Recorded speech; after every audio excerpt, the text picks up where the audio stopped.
이스라엘 백성들은 1년에 3번씩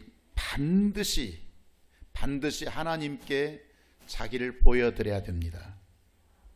뭐하지 않으려면, 죽지 않으려면, 살고 싶으면 보여드리고요, 죽고 싶으면 안 보여드려도 상관없겠죠. 못 보여드리면 그건 죽습니다. 여기서 죽는다고 하는 것은 하나님과 모든 관계가 끊어진다는 거예요. 하나님과 모든 관계가 단절되는 것을 죽음이라고 표현합니다.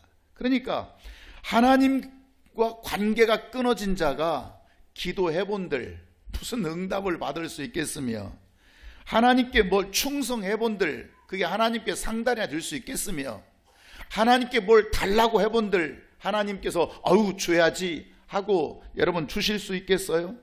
그 하나님의 역사를 맛볼 수 없습니다. 이것을 절기라고 얘기하게 되는 것입니다. 근데 사람들은 절기를 지키면 어떻게 되고 또 절기를 안 지키면 어떻게 되는지 잘 모릅니다. 교회 다니는 사람도 잘 모릅니다. 그냥 오늘 추수감사절인가 봐, 오늘 맥주절인가 봐, 오늘 부활절인가 봐, 오늘 성탄절인가 봐, 그저 교회 연중 행사의 하나로 이해하는 사람들이 무척 많습니다. 여러분은 어떻습니까? 여러분이 지금 절기를 알고 계십니까? 여러분 절기를 이래서 지켜야 되는 거구나, 여러분 그걸 알고 하십니까? 아니면 그냥 연중 행사로 여러분 오늘 추수감사절을 지금 보내고 계십니까? 이스라엘 백성이라면 반드시 지켜야 할 절기가 지금 3가지가 있다고 했습니다. 그 첫 번째가 보면 16장 1절 보면 유월절을 행하라. 이것은 너희 애굽 땅에서 너를 건져내셨으니까, 너 종되었을 때 건져냈으니 너는 유월절을 지켜라. 두 번째는 77절을 지켜라. 세 번째는 초막절을 지켜라. 이렇게 지금 유월절, 77절, 초막절 3가지를 반드시 지켜야 되는, 그러니까 이걸 지킴으로써 그 의도가 살아나는, 지키지 않으면 의도도 무시되어 버리는 이 3가지 절기가 유월절, 77절, 초막절 그렇게 말씀하고 있는 것입니다. 우리 잘 아는 대로 유월절은 무교절이라고 그러기도 하고요, 오늘날 부활절을 절기 지키는 것이 유월절입니다. 77절은 맥추감사절로 드리는 초실절이라고 그러기도 하고 오순절이라고 그러기도 합니다. 또 초막절은 오늘날 추수감사절, 오늘이 초막절과 같은 절기인데 그걸 정확히 말하면 수장절이라고 그러기도 하고 장막절이라고 그렇게 말씀하기도 하는 것입니다. 이 절기는 1년을 두고, 1년에 지금 3절기가 있거든요. 1년을 두고 하나님께 복을 받고 싶다면, 정말 내가 살고 싶다면 반드시 이 3차례는 하나님께 나가야 된다. 이걸 지금 성경은 말씀하고 계시는 것입니다. 그러면 먼저 유월절이 무엇인가? 유월절 규례가 무엇인가? 원래 이스라엘은 애굽 땅에서 430년 동안 저주 가운데 살았습니다. 저주 가운데, 애굽 땅에서. 그러니까 이 저주라고 하는 것이 무엇이냐면 아무리 해도 고통만 있습니다. 이 저주거든요. 그러니까 그 사람이 노력을 안 해서가 아니에요. 노력을 했음에도 불구하고 겨우 입에 풀칠하기가 힘듭니다. 왜 그렇습니까? 그 노예라 그렇습니다. 무슨 노예가 뭐 좋은 집이 있고 좋은 침대가 있고 무슨 화려한 옷이 있고 여러분 뭐 좀 화려한 삶이 있겠습니까? 겨우 살아도, 겨우 먹어도 입에 풀칠하기가 힘든 것이 누구라고요? 이 노예의 삶이에요. 자, 오늘날 고통이 참 가정에서 떠나지 않는 가정이 있어요. 정말 내 삶 속에는 왜 이렇게 고통이 떠나지 않을까? 이거 하나 해결했더니 또 저런 문제를 만나고 또 다른 것에서 또 문제가 터지고 이거 해결했더니 저것이 또 터지고 도무지 평안할 날이 없습니다. 이래서 손해보고 저래서 손해보고, 그러다 보니 이래서 기분 나쁘고 저래서 기분 나쁘고 뭐 속상하고 뭘 해도 화가 납니다. 짜증이 납니다. 기분이 상하고 나중에는 하고 싶은 의욕까지 다 사라져버리게 됩니다. 여러분, 왜 그렇습니까? 많은 사람들은 운명이라고 생각을 해요. 팔자라고 생각해요. 여러분, 운명이 아니에요. 처음부터 타고난 그런 운명은 없어요. 그런 팔자는 없어요. 그가 지금 저주 가운데 살고 있기 때문에 그렇습니다. 저주 가운데. 자, 이렇게 지금 저주 가운데 살고 있는 자가 예배드리고 싶겠어요? 예배드리고 싶지 않지요. 기도하고 싶겠어요? 기도하고 싶지 않아요. 뭔가 하고 싶은 의욕이 그가 하나도 없어요. 이 사람은 지금 어디에 살고 있기 때문이라고요? 그가 애굽에 살고 있기 때문에 그래요. 과거 이스라엘은 대단히 화려했습니다. 여러분, 아브라함이 그들의 조상입니다. 이삭이 그들의 조상입니다. 야곱이 그들의 조상입니다. 당대 이집트 문명의 총리였던 요셉이 그들의 조상입니다. 그런데 어쩌다가 그 화려한 생활을 다 잃어버리게 되고 애굽의 종살이로 하고 있으면서, 노예로 살고 있으면서 되는 게 없습니다. 힘듭니다. 하루하루의 삶이 참으로 고통스럽습니다. 애굽에서 살면, 다시 말하면 저주 가운데 살면 살수록 힘들고 고통스럽지, 뭔가 좋아지고 진짜 뭔가 내 인생이 아주 프레시한, 뭔가 좀 시원한 그런 것을 삶이 안 됩니다. 부부싸움도 그렇습니다. 부부싸움 하고 싶어서 하는 사람이 어디 있어요? 다 행복하고 싶죠. 그래서 부부싸움 하다가 이제 우리 그만하자, 이제 정말 하지 말자, 그리고 또 합니다. 안 하고 싶은데 저절로 됩니다. 화가 납니다. 뭘 해도 마음에 안 들어요. 뭘 해도 기분 나빠요. 안 그러고 싶은데, 나도 안 그러고 싶어요. 나 혈기 안 부리고 싶은데 그게 내 마음대로 잘 안 됩니다. 나쁜 길로 안 가려고 했는데 나도 모르게 나쁜 길로 가 있어요. 왜 그런가 하면 그가 지금 저주 가운데 있기 때문에 그렇습니다. 저주 안에 있으면 무엇을 하려고 해도, 아무리 잘해보려고 해도 그게 잘 안 됩니다. 왜냐하면 저주라고 하는 환경과 공간 안에 있기 때문에 그렇습니다. 그래서 이 사람은 저주에서 빠져나오고 싶어요. 누가 그렇게 살고 싶겠어요? 누가 짜증내고 원망하면서 살고 싶겠어요? 누가 신경질 내면서 살고 싶겠어요? 그런데 자기 힘으로 못 빠져나옵니다. 노력 안 해보는 게 아니에요. 힘 안 써보는 게 아니에요. 나도 좀 한번 인생을 멋있게 좀 감사하면서 행복하게 오손도손 살아보고 싶은데 그게 그 환경에서 못 빠져나오게 되는 거예요.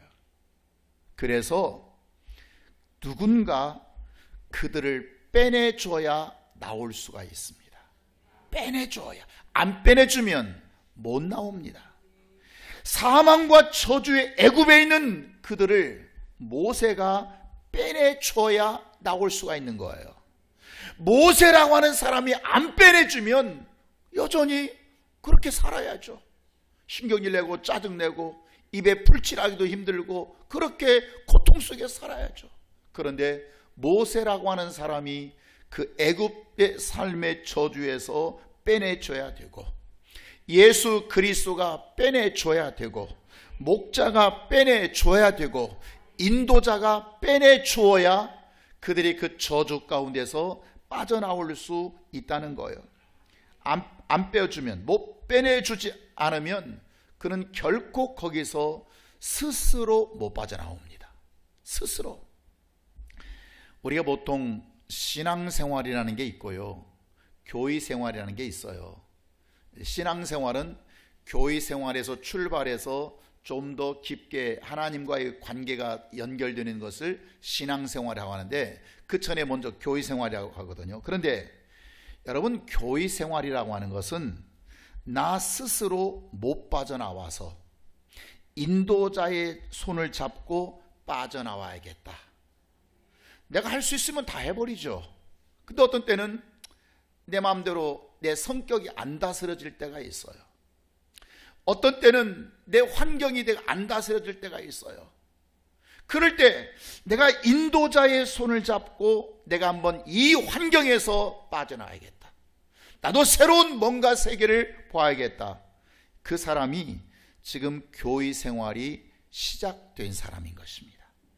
그냥 취미 삼아서 다니는 것을 교회 생활이 아닙니다. 나 그냥 난 교회가 맞는 것 같아. 난 서양 문화가 맞는 것 같아. 그래서 여러분 교회 다니는 것이 그게 신앙생활이 아니라 뭔가 내가 누군가의 도움을 받아서 한번 이 환경에서 빠져나오고 일어나서야겠다 하는 것을 우리가 교회 생활이라고 합니다. 그런데 어느 날 말이죠. 그렇게 했는데 어느 날 내가 성질나고 기분 나쁘고 고통스럽고 잘 안 되던 그 고통에서 빠져나올 때가 있어요. 성질이 이제는 안 나요. 전에 이 상황이 연출되면, 전에 이런 상황을 만나면 내가 대단히 성질 부리면서 한번 뒤집어 놨을 텐데 이제는 성질이 안 나요. 이상하다. 뭔가 일이 잘 되기 시작해요. 기분이 아주 좋아지죠. 감사가 나오기 시작해요. 질병에서 고침받게 돼요. 내가 돈을 그렇게 모으려고 해도 이놈의 돈이 왜 이렇게 잘 빠져나가는지 모아지지 않았는데 어느 날 내 통장에 잔고들이 따북따북 모아지기 시작할 때가 있어요. 내 몸에 병떨이였는데 나는 여기도 아프고 저기도 아프고 도대체 어디가 아프냐고 묻지 말고 어디가 안 아픈 데가 어디냐고 물어야 이 맞을 것 같은, 그런데 그 병덩어리들이 내게서 떠나가기 시작합니다. 저주 가운데서 살 때는 별짓 따위도 안 됐는데 내가 저주 안에 있을 때, 내가 애굽 안에 있을 때는 무슨 짓을 해도 도무지 나에게 희망이라는 게 보이지 않았는데 어느 날 막 되어지기 시작하는 거예요. 나도 모르게 잘 되어져요. 성격이 다스려지고요, 환경이 변화되기 시작하고요, 몸의 질병들이 떠나가기 시작하고요, 그렇게 모으려고 했던 돈 안 모아지던 것이 이제는 따북따북 모아지기도 하고요.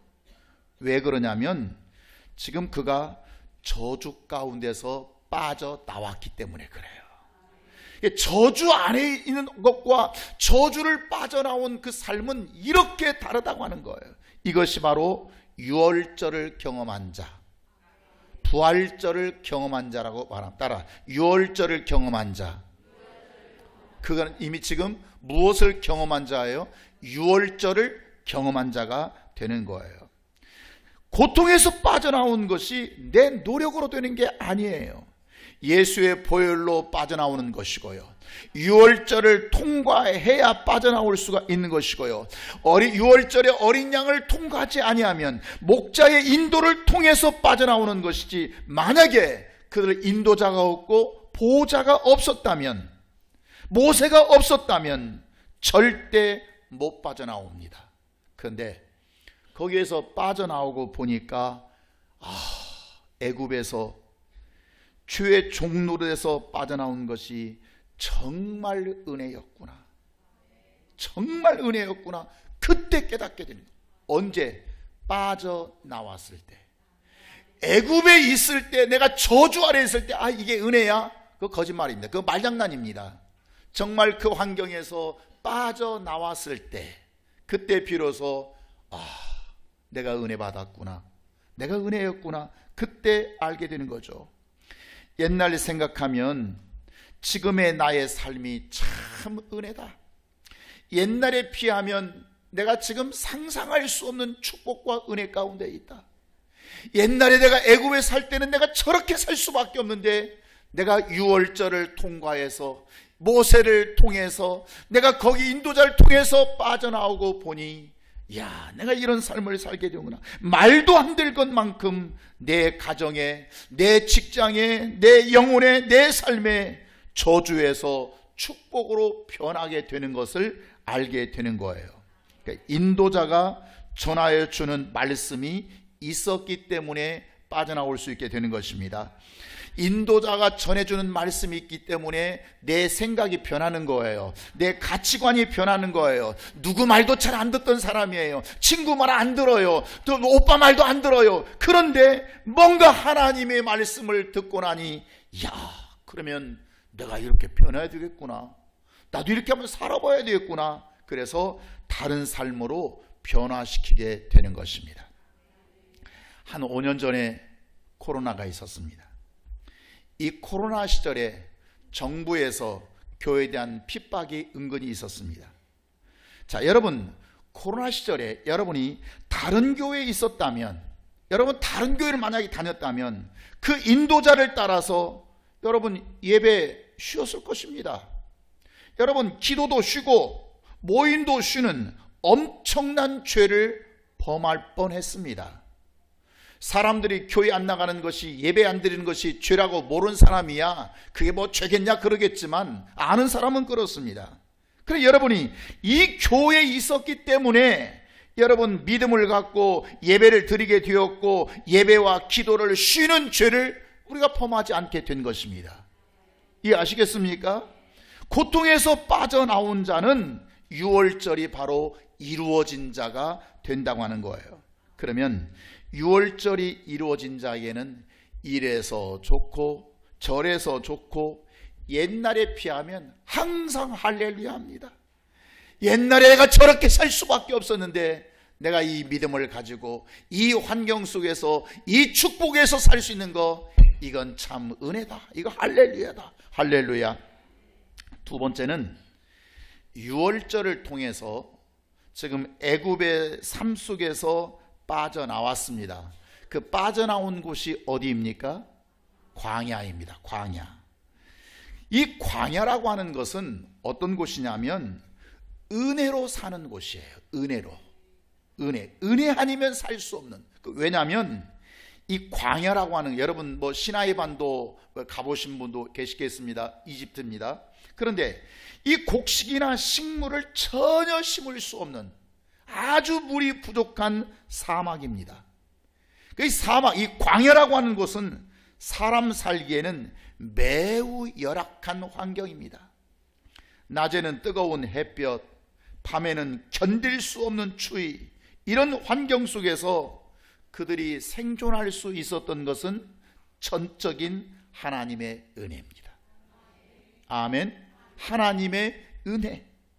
내가 노력한다고 해서 무엇을 얻을 수 없는 곳입니다. 내가 열심히 광야에서 이렇게 살면 되겠지, 나도 뭐 채소도 심고 곡식도 심고 밀도 심고 보리도 심고, 아니요, 그렇게 심어서 얻을 수 있는 것이 아닙니다. 즉 여호와가 인도해 주셔야 사는 곳이 바로 광야입니다.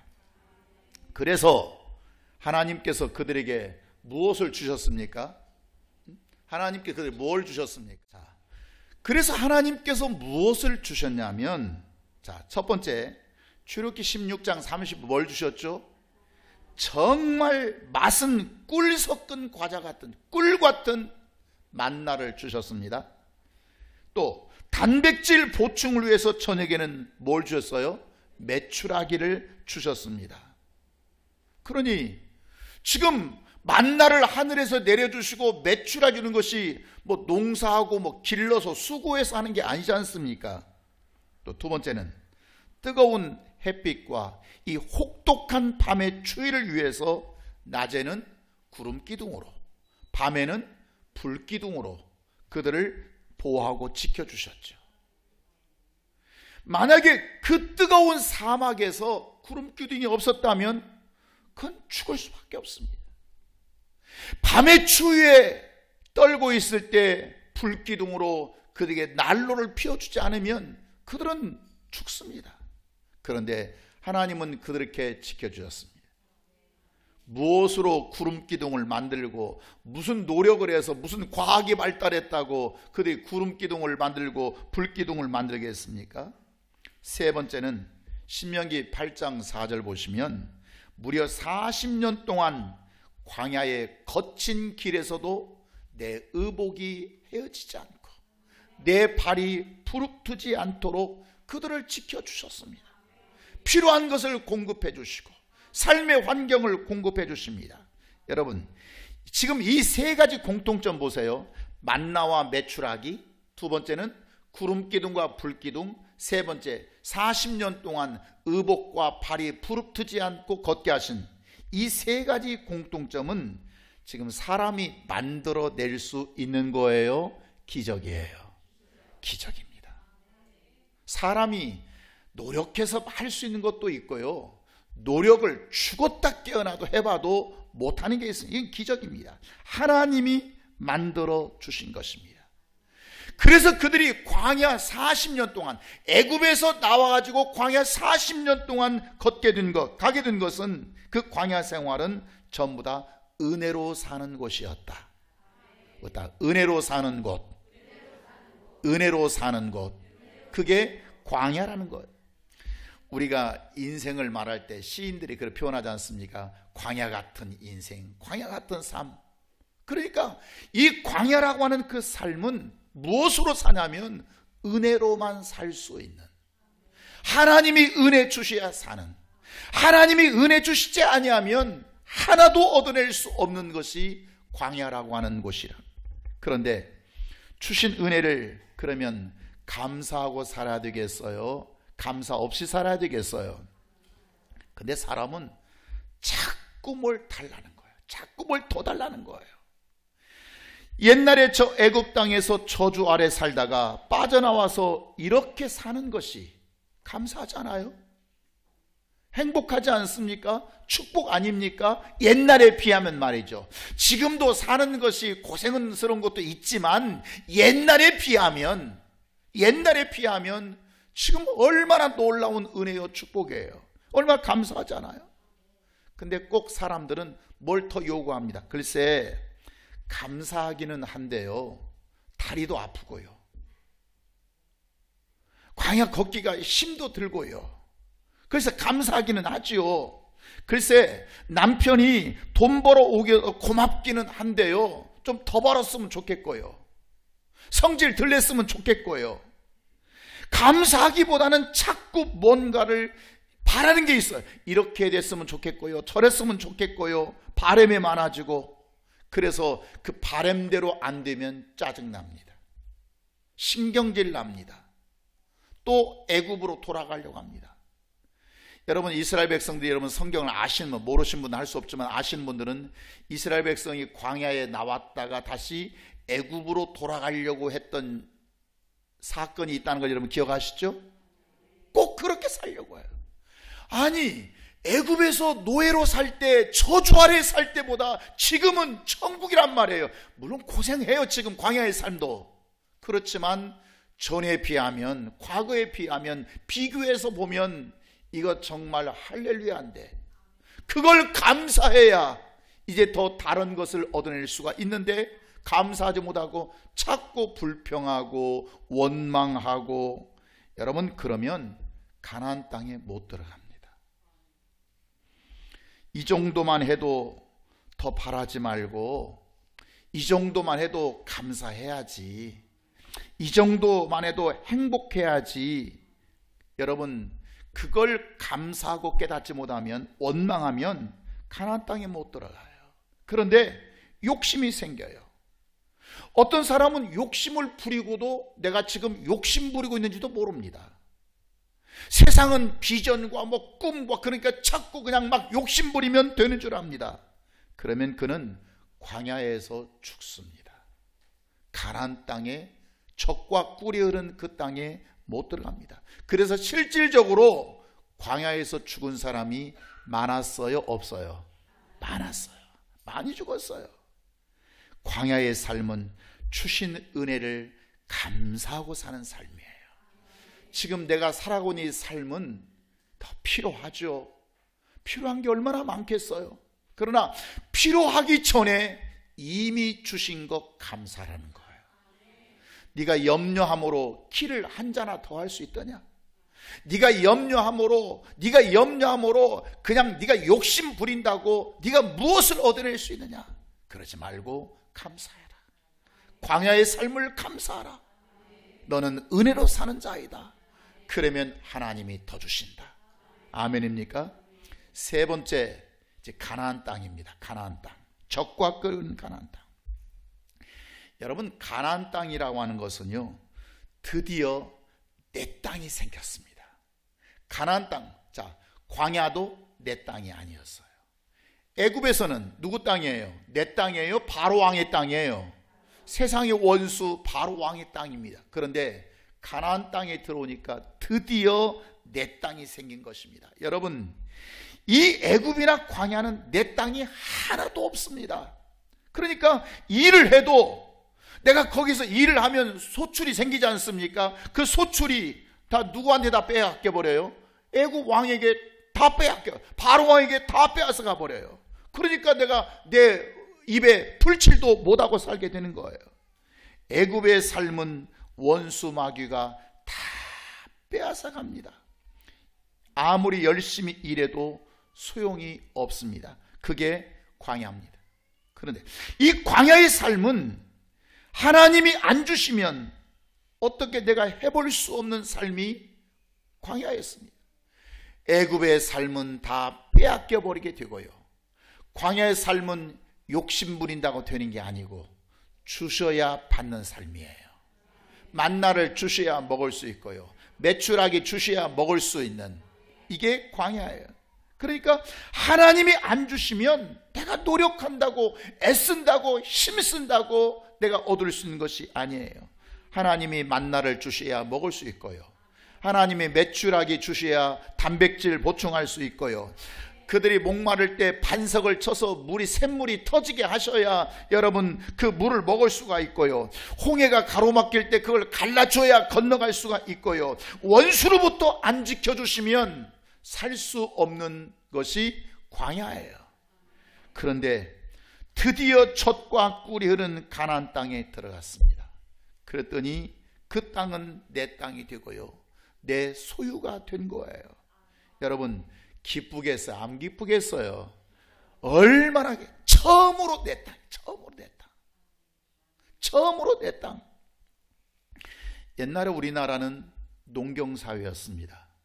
그래서 우리나라 거의 80% 90%가 다 땅에 농사 짓고 사는 시절이, 좀 나이 드신 분들은 혹은 여러분 부모님, 젊으신 분 여러분 부모님 때는 전부 다 그렇게 농경사회에서 살았습니다. 근데 여러분, 이 농경사회는 땅을 가진 지주도 있었지만 땅이 없으니까, 가난하니까 어떻게 살아요? 소작농으로 살아요. 남의 땅을 빌려가지고 이렇게 농사지어서 이렇게 좀 주고 겨우 그렇게 가족과 먹고 살든지, 그것도 없으면 머슴으로 살았어요.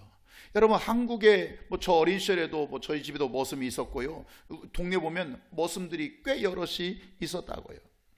그러니까 소작농 하다가 머슴살이 하다가 그렇게 해서 그냥 대를 잇는 사람도 있고요, 많았고요, 어떤 사람은 열심히 막 소작농을 하든지 머슴을 살든지 그래서 돈을 모아서 논 세마지기 조그마한 거 하나 샀어요. 여러분들은 사본 일이 없으니까 별로 감각도 없는 거예요. 아니, 부모님이나 우리 할아버지나 좀 우리 아니면 그 당시에 좀 이렇게 이웃 생각해 보세요. 여러분, 기쁘겠어요? 안 기쁘겠어요? 얼마나 기쁘겠습니까? 얼마나. 지금 내 땅이 있어요. 내 땅. 평생토록 우리 할아버지도 우리 아버지도 그렇게 머슴 살다가 소작농으로 살다가 나도 소작농으로 살다가 머슴 살다가 드디어 내가 정말 열심히 노력해서 내가 논을 좀 샀어요. 큰 거 산 것도 아니에요. 조그마한 거 산 거예요. 여러분, 얼마나 기쁘게 했어요. 콧노래가 저절로 나옵니다. 감사가 나옵니다. 싱글벙글 나옵니다. 아침에도 논에 갔다 오고 막 점심때도 또 갔다 오고, 부인이 아침에 갔다 왔는데 왜 갔냐고, 그래도 가봐야 된다고 막 점심때 갔다 저녁에 막 또 갔다 옵니다. 이게 쳐다만 봐도 배불러요. 쳐다만 봐도 막 기쁘고 쳐다만 봐도 행복하고. 우리는 도시에 살기 때문에, 여러분 또 요즘 사람은 잘 모르는데요, 도시에 살아도 마찬가지예요.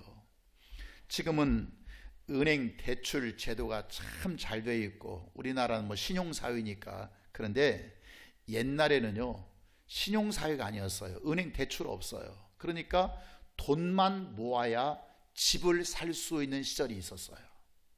그 서울에 올라와서 참 서러움의 월세 10년. 여러분 옛날에 애들 많을 때는 전세방도 안 내주는 시절 아세요? 알아요 몰라요? 알면 중년시고요. 모르면 아직 애들이야. 진짜 애들 많으면요 뛴다고 집도 안 내줬어요. 전세 안 줘요. 그 전세 딱 가면 물어봐요. 애들이 몇 명이냐고. 그 애들을 몰래 숨겨. 왜냐면 하나는 저쪽 이모 집에 데려다 놓고 나중에 데려오면 아이 글쎄 뭐 2명밖에 안 된다고 해서 줬는데 지금 3명이 뭐냐고. 그런데 시비가 붙을. 이게 서울의 풍경이었다니까요. 그렇게 서러움의 월세 10년 살다가 어떻게 막 돈을 모아가지고 또 전세 10년 사다가 처음에 18평짜리 작은 아파트를 하나 샀습니다. 우리 동네는 18평짜리 아파트도 없습니다. 여러분 그때 어때요? 처음으로 내 집 생겨. 안 기뻐요? 정말 기쁘고 감사하고 나도 집을 가졌다고, 나도 집이 있다고. 여러분 그런 시절. 그러니까 내 땅이 생겼으니 지금 가나안 땅에서 처음으로 애굽에서 430년 동안 내 땅 없었어요.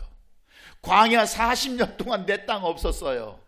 드디어 가나안 땅에 들어와서 처음으로 토지 분배받고 내 땅이 생겼으니 여러분 얼마나 기쁘게. 그러니 온갖 것 다 심지 않겠어요? 내가 막 거두고 싶은 거 빈 공간만 보이면 안 놔둡니다. 다 심습니다. 빈 공간만 보이면. 왜? 그게 다 내 것이 되기 때문에 그래요. 내 땅에서 심으면 내 것이 되는 거예요. 그러니까 심는 것이 무엇가 아깝겠어요? 심는 것이 무엇가 힘들겠어요? 만약에 농부가 말이죠 심는 게 아깝고 힘들면 그는 지금 주인이 아닙니다. 그는 지금 아직도 남의 땅에 농사짓고 있는 소작농이거나 머슴입니다. 소작농이나 머슴이니까 저 빈 땅 좀 보였어요. 저 공간이 있지만 아이 뭐 심어봐야 힘들게 심어봐야 그게 누구 거예요? 그게 주인 거니까 뭐 내가 그렇게 힘들게 할 게 없어요. 그러나 내 땅을 가진 사람은 빈자리 하나도 뭐 땅이 지금 넉넉하지도 않은데 그 빈 공간을 놔둘 수가 없어요. 거기서 수고만 하기만 하면 심기만 하면 내 것이기 때문에 그렇습니다. 내 땅에 내가 심어서 내가 거두는데 무엇이 힘들며 무엇이 아깝겠는가? 심을 수 있는 것이 오히려 행복합니다. 여러분 교회가 내 교회라면 예배를 심는 것이 여러분 아깝겠어요? 내가 예배를 심어야지, 내가 더 많이 심어야지. 봉사하는 것이 힘들고 내가 하나님 앞에 물질 드리는 것이 여러분 힘들겠어요? 이게 내 집이라면, 내 땅이라면, 그래서 잘되고 풍성해질 수만 있다면 무엇이 아깝고 무엇이 힘들겠어요? 이게 가난이에요. 심는 것이 아깝고 심는 것이 힘들고 심어본 적이 없는 자는 아직도 그가 내 땅이 아니기 때문에 그렇습니다. 내 땅이라면 절대 그리 못합니다. 그는 지금 아직도 소작농으로 신앙생활하고 있고 머슴으로 신앙생활합니다. 남의 땅에 농사짓는 소작농이 되는 것입니다. 이번 주일날 제 교회 가려고 했는데요, 머리가 아파서 이번 주일 못 가게 했어요. 지금 갑자기 무슨 급한 일이 생겨가지고 좀 어디 좀 오라고 하네요. 할 수 없이 제가 이번 주일 못 가게 했어요. 여러분 지금 그는 뭐냐면요, 그 소작농 하는 거예요. 힘들어서 여러분 못 심는다고요? 예배를 심어야 할 시간에 내가 예배를 못 심다고요? 그것은 그가 내 땅이 아니기 때문에. 심어야 거둘 수 있다고 하는 것을 그는 모르는 자입니다. 심지 않은데 어떻게 여러분 거둘 수가 있겠어요? 농부의 철저한 여러분 농사의 법칙은 심어야 거둘 수 있다고 하는 것. 그러니까 만약에 내 땅이 있고 내가 심을 씨만 있다면 그것이 내 몸이든지 내 지혜든지 내 재능이든지 내 육체든지 내 시간이든지 여러분 심을 씨만 있다면 그는 심은 것을 다 거두게 되어 있다고 하는 거예요. 심는 것이 부담이 되고 힘든다. 우리가 봉사하는 게 힘들고 교사하는 게 힘들고 찬양단이 힘들고 예배 시스템을 움직이는 많은 사역자들인데 여러분 직분 감당하는 것이 힘들다. 여러분 뭘 하자니 손해보는 것 같고 교회에서 뭘 하자니 내가 속는 것 같고 그는 지금 자기 땅이 아니기 때문에 그렇습니다. 내 땅인 자에게는 그런 생각을 갖지 않습니다. 추수감사절이죠. 오늘 추수감사절을 다른 말로 하면 수장절이라 그러거든요. 수장절. 그러니까 거둘 숫자, 감출 장자, 명절할 때 마디절자, 명절절 써서 수장절 그러거든요. 이 수장절이라고 하는 것은 추수한 곡식을 창고에 저장하는 명절. 내가 밭에서 추수했던, 논에서 내가 들에서 거둔 것을 내가 내 창고에 저장하는 이 명절을 수장절이라 혹은 추수감사절이라 이렇게 말하게 되는 거예요. 이스라엘 백성들은 무엇으로 내 것을 삼았냐면 내가 심어서 농사 지어서 거두어서 내 창고에 저장하기 전까지는 내 것으로 여기질 않았습니다. 이해하시겠어요? 내 창고에 저장하기 전까지. 그러니까 아무리 농사를 잘 지었고 뭐 풍작이고 뭐 대풍 만났고 그래도 그게 지금 내 게 아니에요. 언제 내 거예요? 그것을 내 창고에 저장해서 내가 열쇠를 딱 채워놓을 때까지는 그것을 내 것으로 여기지 않습니다. 왜냐하면 어떤 일을 만날는지 알지 못하기 때문에. 어떤 일, 도둑을 만날지, 내가 추수한 것을 내 창고에 저장하다가 강도를 만날지, 내가 사기꾼을 만날지, 또 친구가 와서 또 뭐라고 또 소해가지고 할 수 없이 돈 2천만 원 빌렸더니 내가 그 친구가 그렇게 도망갈 줄을 몰랐다는지, 내가 사고를 만날지, 내가 병원비를 만날는지 여러분 예측할 수 있어요. 그러니까 그것을 내 창고에 수장하기 전까지는 도무지 그게 내 거라고 여기지 않는 것이 이스라엘 민족의 사고예요. 그러니까 그들이 계산법은 얼마나 벌었냐가 중요하잖아요. 얼마나 안전하게 저장했느냐가 그들에게 중요해요. 오늘 많은 사람들이 연봉이 1억이라나 2억이라나 우리 매출이 10억이라나 so what? 그래서 어쩌라고요? 그거 별로 중요하지 않아요. 그것을 내 창고에, 내 통장에 들어와도 그게 어떤 때는 내 것 안 될 때 많습니다. 아이고 저놈 자식이 사고 쳐가지고 저거 또 1,000만 원 물어줘야 되는데, 아이고 여기서 또 그냥 사고가 뻥 회사 터져가지고 또 3,000만 원 또 물어내야 되는데, 여러분 그러면 내 통장에 있는 것도 내 게 아니라니까요. 지금 그 이스라엘 백성들의 계산법은 얼마를 벌었냐가 아니라 얼마나 안전하게 저장해. 여러분 어떤 사람은 매달 1,000만 원씩 벌어요. 잘 버는 거 아닙니까? 근데 마이너스 통장 써요. 여러분 이게 뭔가요? 버는 건가요? 어떤 사람은 250만 원밖에 못 벌어요. 요즘 같으면 많이 버는 기본급밖에 못 벌어요. 그런데 매달 100만 원씩 저축하고 사는 사람이 있습니다. 누가 지금 수장절을 경험하는 사람인가요? 누가?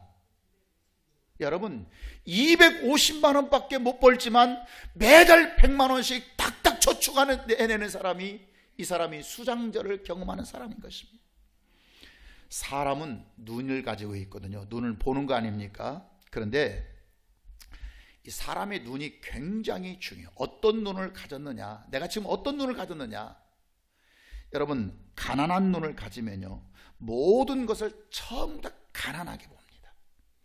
시야가 좁은 사람, 이 사고의 시야가 좁은 사람은 항상 좁은 시야로 상대방을 바라보고요, 사물을 바라보고요, 세상을 바라보고요, 자식 가르칠 때도 그 좁은 시야로 가르칩니다.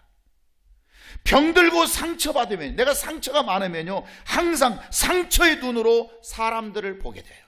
상처의 눈을 가지고 여러분 자식을 가르친다고 생각해 보세요. 건강한 자식이 나올 정상적일 수 있겠어요? 그래서 여러분, 사람이 바라보는 눈부터 고쳐야 됩니다. 이게 중요합니다. 그러나 어떤 사람은 부유한 눈을 가지고 있어요. 그러면 모든 걸 부유하게 봐요. 아주 풍요롭게 봐요. 너그러운 눈을 가지면 그 사람은 사람을 항상 너그럽게 이해하고요, 너그럽게 용서하고요. 뭐 저 사람이 실수해도 에이, 그가 바라보는 눈이 너그러우니까 에이, 뭐 사람이 그럴 수 있지, 아 괜찮아요, 괜찮아요, 아유 괜찮습니다. 여러분, 전철에서 밟을 때가 있지 않습니까? 그러면 성질을 무지하게 내는 사람이 있고요. 죄송합니다, 괜찮습니다. 너그러운 사람이 있어요. 똑같이 발을 밟았는데 어떤 사람은 막 성질 부리면서 막 사람의 눈이 어디다 달고 그 눈은 앞에 보지 뭐 발을 보고 다닙니까? 그런 사람이 있고, 어떤 사람은 괜찮다고, 아유 괜찮다고. 나 때문에 그 사람이 실수해서 나를 좀 했는데 아유 괜찮으시냐고, 괜찮아. 오히려 그 사람을 걱정. 그건 너그러운 눈을 가진 사람이에요. 비전과 소망으로 가득 찬 눈을 가지고 바라보면 내 꿈도 열리지만 그 사람도 꿈이 열려지게 만들어줍니다. 왜냐하면 그 속에 소망의 눈으로 차 있기 때문에 그렇습니다. 사랑의 눈으로 보면, 내가 사랑의 눈을 가지고 있고 그 사랑의 눈으로 보면 온통 세상이 아름답게 보여요. 사랑스럽게 보여요. 보이는 사람마다 아유 저 사람은 저렇게 아름답고 저 사람은 저렇게 좋고. 이게 가지고 있는 눈이 그렇게 중요합니다. 축복의 장소 가나안 땅에 들어갈 수 있는 자는 누구이냐? 그 사람은 하나님의 일을 하는 자가 가나안 땅에 들어갈 수 있습니다. 하나님의 일을 하는 자가 가나안 땅에 들어가는데, 하나님의 일은 가진 자만 하는 게 아니에요. 나이가 많아도 할 수 있고요, 가난해도 할 수 있고요, 어려워도 할 수 있고요, 내 환경이 안 좋아도 할 수 있고요, 못 배워도 할 수 있고요, 여러분 집안이 나빠도 할 수 있고요, 여러 가지 내 삶의 환경이 부족해도 일할 수 있어요. 하나님의 일이라고 하는 것은 그냥 내가 가진 것을 가지고 하라는 거거든요. 하나님의 일은 얼마든지. 그런데 왜 하나님의 일을 하지 못하느냐? 그래서 가나안 땅에 못 들어가느냐? 그것은 환경 때문에, 조건 때문에 못하는 것이 아니라 마음이 없어서 못하는 것입니다. 마음만 있으면 할 수 있는, 마음만. 그가 지금 뭐 빗자루 잡고 청소하는 게 무슨 뭐 대단히 공부해야 할 수 있는 것입니까? 내가 여기 하나 뭐 좀 도와주는 것이, 뭐 내가 저 집 하나 들어드린 것이 뭐 무슨 뭐 대단히 무슨 뭘 전공해야 들어주는 전공도 있습니까? 그런 거 없어도 할 수 있습니다. 마음이 없어서 못하는 것이지, 그가 능력이 없어서 조건을 못하는 게 아니에요. 우리가 감사할 수만 있다면 놀라운 일이 생깁니다. 여러분, 감사할 수만 있다면 말도 안 되는 일들이 여기서 터지고 저기서 터지고, 세상에 내게도 저런 일이 있을 수 있단 말인가, 깜짝 놀라울 일들이 내 찾아오는. 그런데 그 감사하는데 돈이 듭니까? 뭐가 듭니까? 배워야 감사합니까? 뭘 전공해야 감사합니까? 그저 마음에서 감사하다, 감사하다. 내가 옛날에는 애굽에 살았는데, 내가 옛날에는 저주 가운데 있었는데, 내가 하나님의 은혜 광야 시절을 경험하고 이제 가나안 땅에 내 축복의 땅을 받았으니 내가 진짜 참 감사하구나. 감사하는 자에게 복됨이 있기를 주의 이름으로 축원합니다. 축원합니다.